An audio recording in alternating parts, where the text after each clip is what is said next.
Hello and welcome to my little world. Hello, Yumika and Torchan. Hello to everyone who's here today. And I have lots of fun things to share with you. So today I'm going to tell you about how the dolls have gotten back to their lives after the storms passed. I'm going to show you some brick steps that I made, and I'm going to show you some new fairy houses in the village. So let's get started. The dolls have finally gotten back to their lives now that Hurricane Torchan and Tropical Storm Yumika have passed, and the dolls have been able to come out of the buildings and go back to their lives, and they're very happy about that. So here's this lovely lady in yellow, and she's taking Babs to the tea garden so they can get acquainted now that Babs has moved into the village. Millie is so happy to be back at her bakery. It's open again, and there's a little girl trying to decide what she wants to get right now. Millie's getting ready to make a batch of cookies, I think. At the toy shop, there are two little girls looking in the window.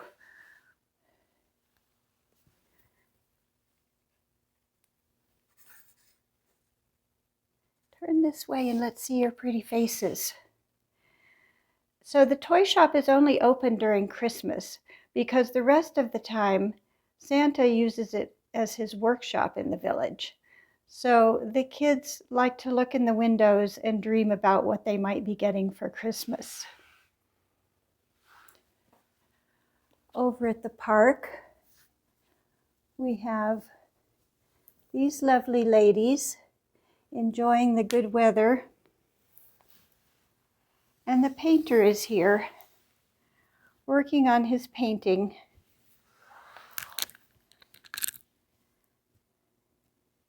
Above them,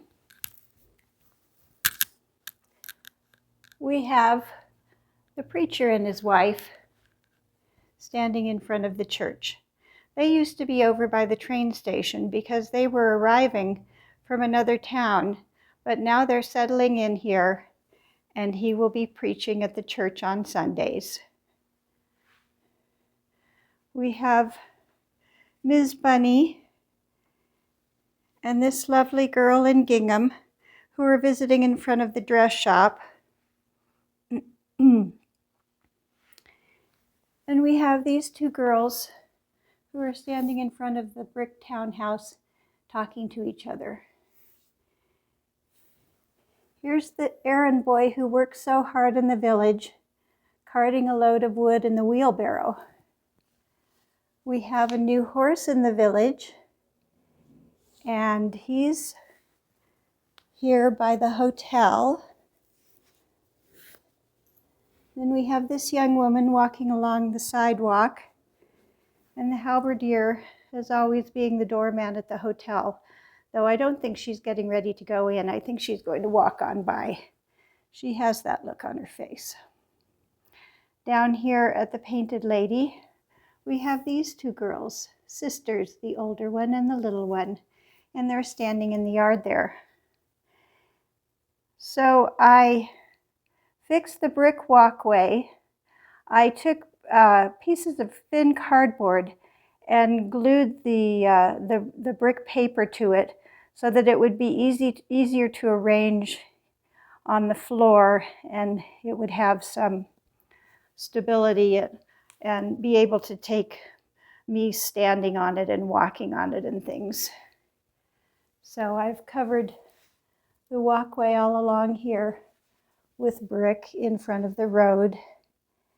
And then over here, there's, and I didn't show you the people who are at the train station right now. There's Mr. Bunny, who is the conductor and the ticket master. There's this young lady getting ready to ride the train, and the older lady sitting there with her umbrella and her pet birds that she's taking with her on the train.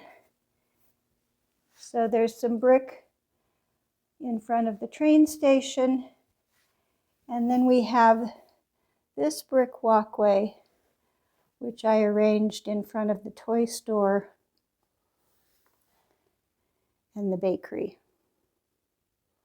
And we're back to where we started. I made some brick steps out of brick paper. I cut the sides for the steps, and then actually the first thing I did was I just took a piece of brick paper, cut it to be 10 inches wide, and then I just folded it where the bricks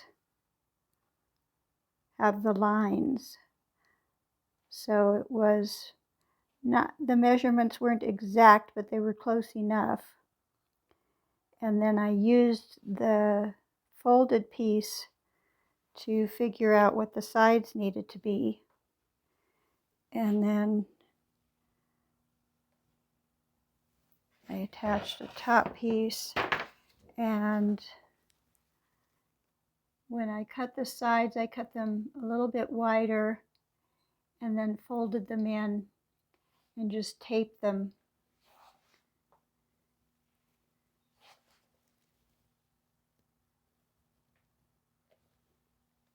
And then taped the top piece on top as well, which is very floppy here, but in a minute you will see how it works.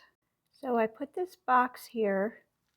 I ended up moving the dress boutique back over next to the wall because I decided that I wanted for the church to be visible behind it, and it didn't look right being so high. So I situated the church facade behind the two buildings. I moved the brick townhouse out a little bit to make room for it. And I was able to move the dress boutique over just enough so that you can see the doors of the church and the windows.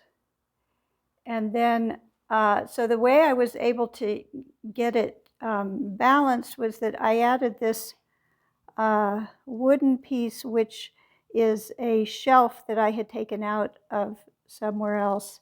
And I put it on top of the table so that it extends all the way back to the wall, because the table itself is curved, and so the box and the church would not have been supported just on the edge like that. So I just added this wooden piece and the box, and then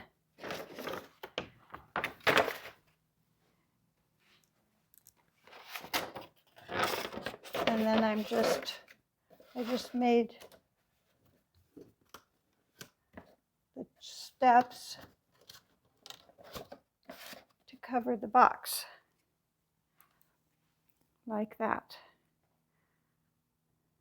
So I'm very pleased with those. And so now there's a walkway up to the church, and I'm going to put the gate in front of it, but now I have to make sides for the gate because the gate is too narrow for this space. And the brick steps also need a railing, and I haven't figured out what I'm going to do for that yet, but I will figure that out. So now you can see I'm much more pleased with the whole street now, because it looks cohesive. I added some trees. Up above the hotel is a small Christmas tree that I had in my garage. And then I bought these two trees. One's down by the park, and one I put behind the dress boutique to look as if it's maybe a taller tree that's growing back there. And then there's the park underneath the dress boutique. And I also added this part of a shower curtain to the side wall so that the village looks like it continues over there.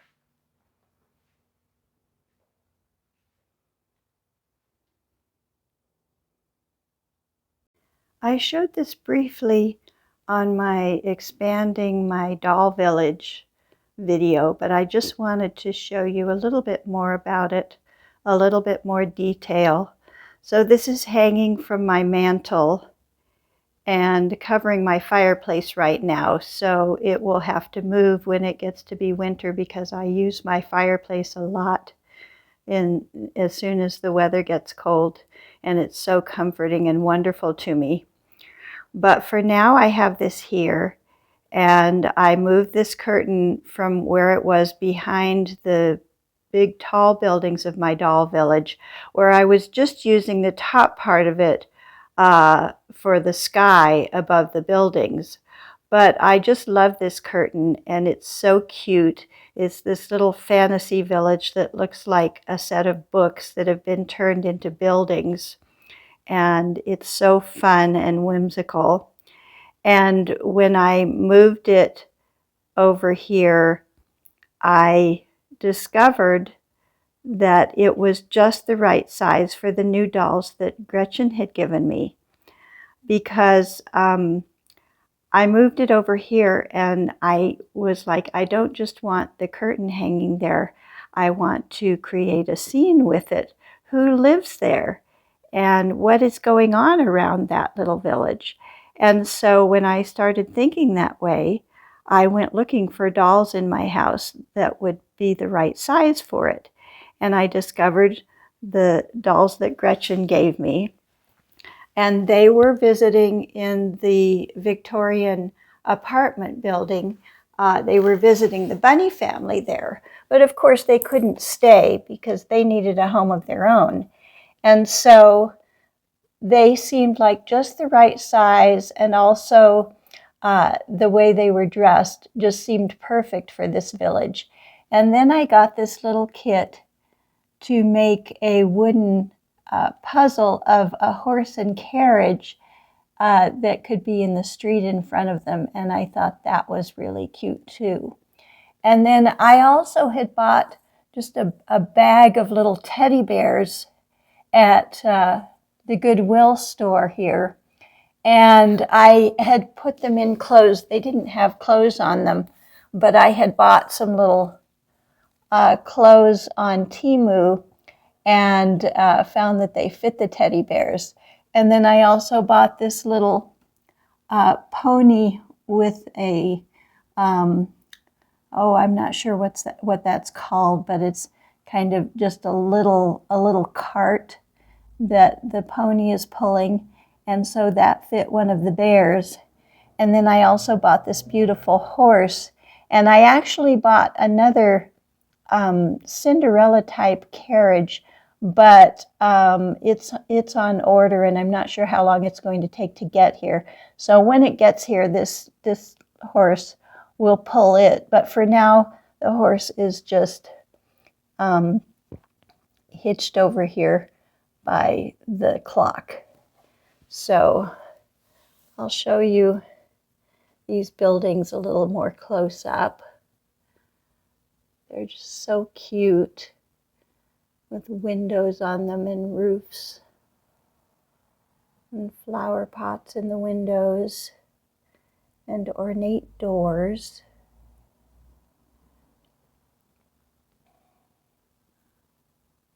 There's some beautiful flowers there, and some towers on some of the buildings, some birds in the sky, a clock.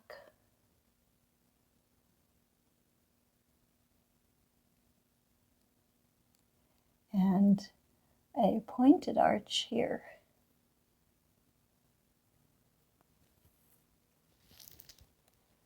So that's that. On that same scale, I set up this little fairy cottage at the base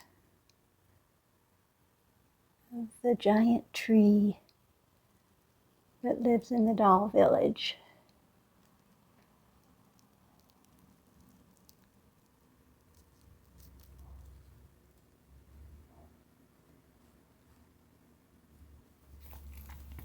So I ordered this little fairy kit from Temu. It was about $12.50, It came with 2 windows and a front door and this cute little acorn lantern.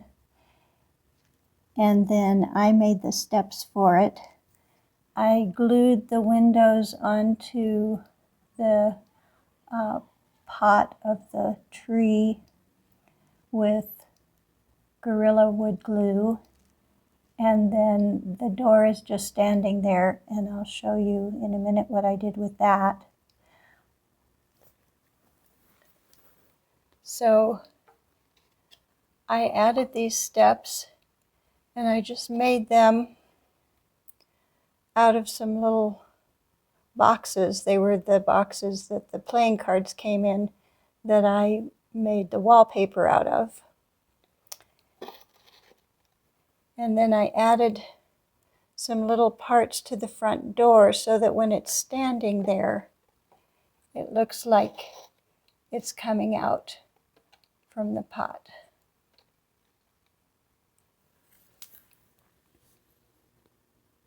So here's a view from the side.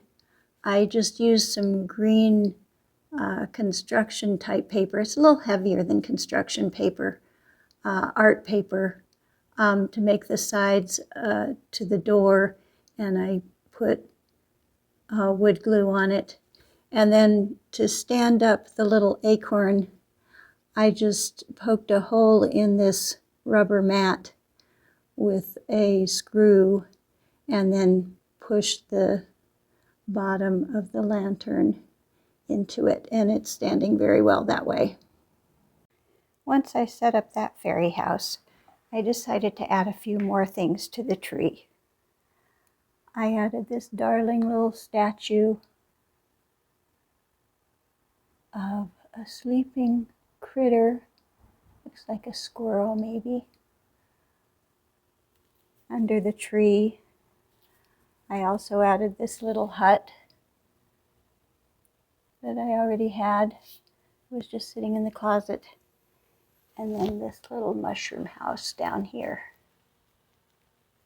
And then I remembered that I have this little fairy house that was just put away in a closet because I used to use it quite a bit and I got a little bit tired of it. But it's always fun to find a new setting for things. So there's the back of it. It's so fun.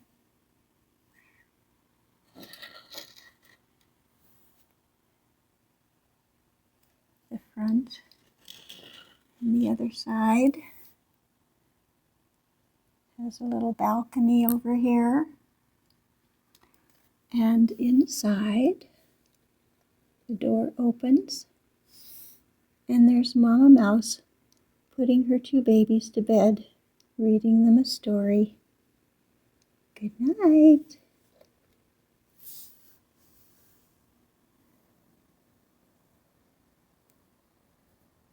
This tree pot is full of leaves which have fallen off the tree. So many of them have fallen off. They've gotten very brittle because this tree has been around many, many years. So I decided to take some of those and make a nice little surrounding area for the fairy houses. That seems cozier.